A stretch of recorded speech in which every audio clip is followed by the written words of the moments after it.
To those without purpose, I reach out to you. Doubts may wreck you, such as who am I? Why do I fight? Why do I live? But fear not. Cast your eyes over this text. Learn the skills and secrets described within, and doubt yourself no more. Hey guys, Zedd here. How are you doing? Coming at you with a Soul Calibur video. This one is going to be the first of a little series I'm going to do. I'm going to call it Soul Calibur 6 101 basically. I'm going to break the game down from its grassroots all the way to the top, so it's going to be sort of a beginner to pro, casual to competitive, however you want to say it. That's what this series is going to be. Today we're going to be looking at 3 topics in particular: the movement aspect of the game, attacking, and defending. Everything that is covered here today will be covered in greater detail in future videos, but this is just going to be a place for you to get started, kind of give you a quick little primer. You popped open the game, you jumped into training mode. All right, what do I do? How do I do it? So I hope you enjoy the video, and let's get right on with it. So, do you see, my child? The key to any fight is movement, be it to attack or to evade. You must adjust your position accordingly. Be ready to move at any moment, and when you see the opportunity, move to an advantageous position. Do not forget this, and you will prove victorious. Soul Calibur 6 is a 3D fighting game, as you see. The third dimension refers to the ability to sidestep, like so. What makes this different from 2D fighting games is the fact that jumping in 3D fighters is typically less encouraged, and also stand blocking is usually more common than crouch blocking. And the reason for this is you have horizontal attacks and vertical attacks, which we'll get into in a moment. The movement in this game is incredibly, or in Soul Calibur in general, is incredibly critical, and it's very fast. As you can see, you start running and sprinting at within a blink of an eye. A couple steps later, you're already at full sprinting. It's very fast, it's responsive, it's intuitive. There's no movement system out there right now in the fighting game genre that is as clean and smooth as Soul Calibur 6 is. Part of what is very difficult to do in a 3D fighter, and part of what makes it so unique, is the fact that screen control and just your positioning within the playing field is so important. In a lot of 2D fighters, you might have interactables such as NRS games like Mortal Kombat or Injustice, and in other 2D games like Street Fighter, it's more just a singular plane. Yes, there's a wall to the left and there's a wall to the right, but aside from that, your screen positioning isn't the biggest deal outside of the footsies game. In Soul Calibur, your positioning on the board is critical because it has to do with things like avoiding wall combos, avoiding ring outs, not getting launched into a combo to get wall splat or rung out. So, and the fact that Soul Calibur is a weapons fighter, each character has varying ranges of their weapons. On the left we have Xianghua, a rather short sword and very short range character, and on the right we have Nightmare, who has incredibly far-reaching buttons. So in order for Xianghua to play the game, she's going to have to work very hard to get in on him. And in order for Nightmare to play the game, he's going to maybe want to try to keep the Xianghua away with really big buttons. So for Nightmare, his benefit, or he would rather benefit from being more near the center of the board. His ring out potential is also very good. So if a map has ring outs, a Nightmare will feel more inclined to position around getting the ring out opportunities set up for him. Whereas Xianghua, she actually doesn't feel so bad about having her back to the ring edge, and the reason why is she has the ability to do what we call a reverse ring out. More aspects to the movement in a game that you need to consider, like a 3D fighter, is we don't jump super high in the air like you do in anime fighters or, again, NRS games. Jumping is typically used when you're calling out a low, meaning you think the low is coming and you go for the read and you go to jump it. Or attacks that are involved with jumping as well, to try to dodge and attack at the same time. This is referred to as a crush, or a counter crush, or a crushing blow, or a crushing attack, or a crushing strike. Whatever terminology you want to use, crushing is referring to the ability of using jump, or block, or a crouch, or jump to actually dodge an attack as opposed to blocking it standing or crouching. And if you have an attack filled in with that, such as the downwards kick or the jumping sword slash, that's referred to as a crushing attack. That'll about do it for movement. Let's move on to the next category. What matters to you most? Your life? Your honor? Maybe your loved ones? Whatever you treasure, the only thing that will protect it in a situation is your ability to fight and defend that which matters most. Attacks in Soul Calibur are denoted and defined by a certain numerical sequence and button sequence. What did I just say? All I'm saying is each attack has a different button associated with it. In Soul Calibur, we have G is guard, A is horizontal, B is vertical, and K is kick. And you can see my little button history there, they do correspond with that. Block, horizontal, vertical, and kick. The directional notation is exactly the same as the number pad on your keyboard.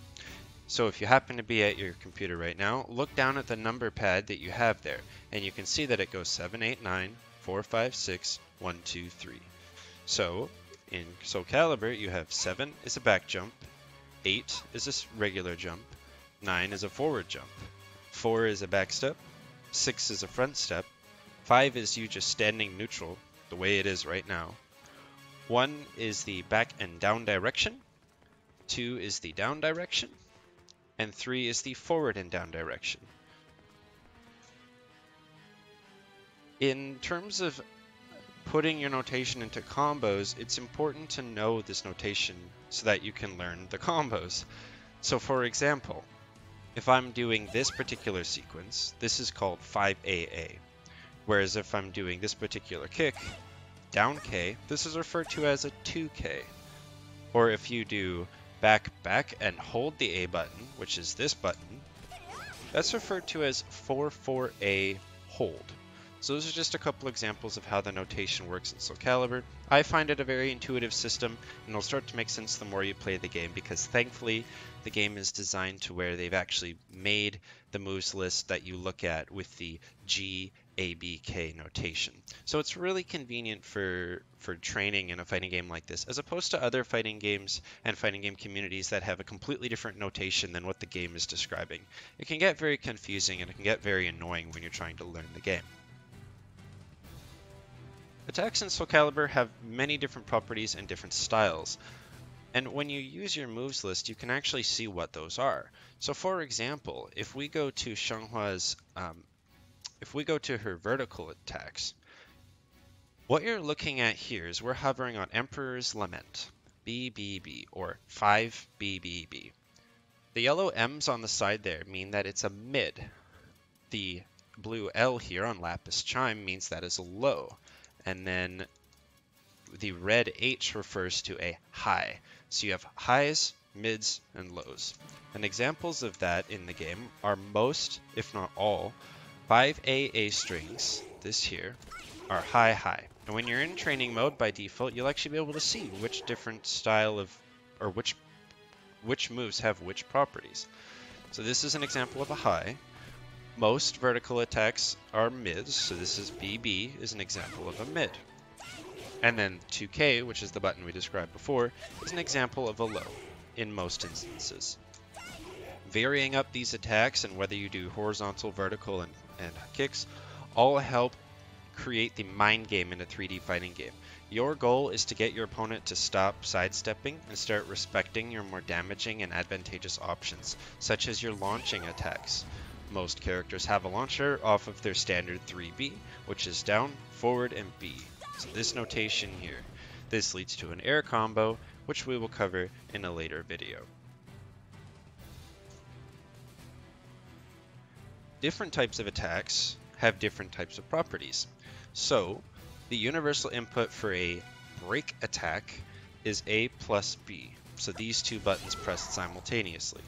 And you can see on the left side of the screen there, it actually says break attack. What a break attack is responsible for is it does a lot of guard damage, and it also breaks through things like a guard impact, reversal edge, and it can put the opponent in a staggered position, meaning that most characters are positive, meaning it is advantageous for the opponent to block this. We will cover all of that in later segments and later videos. But that is one example of a move property. Another example of a move property that is not used much at all is actually unblockable attacks. And yes, there are unblockable attacks in Soul Calibur. The trade-off is majority of the time they are very easy to avoid or they are incredibly slow. So in Xianghua's case, hers is 4B plus K, which is this input right here. Getting ahead of myself there, you're able to cancel most unblockable attacks with the guard button before they launch. So you can use this as a feint or a fake out technique if you really think the opponent's going to respect it enough to allow you to sit there and charge it. Learning what options your character has is incredibly vital to mastering a character, and the unblockable attack is an option for almost every character. And you can do stuff like this to start confusing the opponent, or you can just do it as a standard BM option. The reversal edge button is technically an attack. So reversal edging in this game is basically a parry stance, meaning that most attacks that come at you while you are using reversal edge will simply be deflected and avoided, and you will not take any damage from them. However, know that the break attacks and unblockable attacks will go right through your reversal edge. And the notation for reversal edge is B plus G, so vertical plus guard, which looks like this. You can either tap a reversal edge, where it'll come out a little faster, and then the parry stance is at its minimum, or you can hold down the reversal edge button to prolong your parry. However, do know that it does drain away from your guard gauge, which is that yellow flashing bar around my name on the left side of the screen. And now you can see it's actually red. So we are on the verge of going into a guard crush, which I will cover in the next segment. The last type of attack is your super, or your critical edge, or your ultimate. So you can see in the middle of the screen there we have 2. That big yellow 2 means we have 2 full meters or 2 bars to work with. And your bar, one of the options for your bar is using your critical edge. And the critical edge input is A plus K plus B, or ABK, or in this case, critical edge. The critical edge is a very powerful attack, and most characters have very powerful critical edges. Some are better than others, some are more universally applicable, and the speeds are different. So, for example, Xianghua's has one of the fastest critical edges in the game, as it comes out in 12 frames. It's a short-range vertical attack, and it's very good as a punishing tool or an interrupting tool. Whereas Nightmare's is very unique in that he activates an armored stance for himself instead of an actual attack, hoping that you hit him when he goes to use it. He deflects your attack, he does a follow-up attack, and it does really, really mega huge damage. However, it's a little more niche in its application, and it's incredibly difficult to pull off in a clutch situation. Whereas someone like Xianghua, her critical edge is incredibly easy to use, and it's a lot more intuitive to figure out how to do in the first place. To wrap up the attacking category, there are different categories of moves aside from break attack and unblockable. You have some attacks even have armor properties, meaning that you're actually going to punch right through a different attack that a character may be using on you. You have moves that have a guard impact built into them, just innately, so you're basically attacking and defending at the exact same time. And a move like that would look like this. It'll have a little green flash somewhere in the move, and it'll accomplish this for you. And they usually guard impact very specific kinds of attacks and you can use that to your advantage as well. That'll about wrap it up for the attacking section, but one last thing is just the term strings. Whenever you read the term strings, it's referring to a sequence of attacks that is built into the character. So if I'm doing single buttons such as this, right, that's all fine and dandy, but what if I want to start doing more than one attack at a time? Well, on your moves list, you'll notice that within each of the categories, there are some that have multiple inputs. So in this case, you can see that Xianghua has an option which is 6K, A plus B. So it is a follow-up attack, but in this case it is a mid-high attack. So you'd really want to be careful with this string, because if the opponent blocks the first kick and I go to do the follow-up, they can immediately duck it and punish me for it. So do go through your character strings and make sure you know the good, the bad, the ugly, and how you can apply them. But some of the more universal ones that almost every character can use on a regular basis is the standard 5AA and the 5BB. The mark of a true hero lies in how they act in times of great peril, where lesser people will give up when their blade fails them, breaks, and they have no more arrows to fire. A true hero stands tall and proud, even under great duress, and presses onward. It is during such trying times that the souls of men are truly tested, and their legacy in history is decided. The last segment of this video is going to be on defending. So some of the options for defense in Soul Calibur are, of course, blocking and movement, as we've already briefly covered. Right? So you can stand and you can block, and you can crouch and you can block. You can decide to jump and attack if you think that you're going to get away with that. And you can, of course, sidestep and attack. Sidestep is different than sidewalk. They both have their applications, though. So, what else can you do? Well, there is a mechanic called Soul Charge, and this is the other application of the meter aside from the aforementioned critical edge. So Soul Charge has a big blue explosion around it, or red, depending on your character's alignment. And this big blue explosion does one of two things on defense. It will either knock the opponent away, like that, which does what we call resetting neutral, meaning that you've put some space between you and your opponent. Or, again, defensively speaking, it can also interrupt the opponent when they go to do a particular attack. And learning where those gaps are is very important to alleviating the pressure that your opponent may be applying. Another option you have on defense is using the guard impact mechanic, which is 6 plus G at the same time. Try not to delay it though, otherwise you'll just get step guard like this, right? So you want to do it simultaneously, which is this. The guard impact impacts almost every move in the game, again, except for unblockable attacks and break attacks.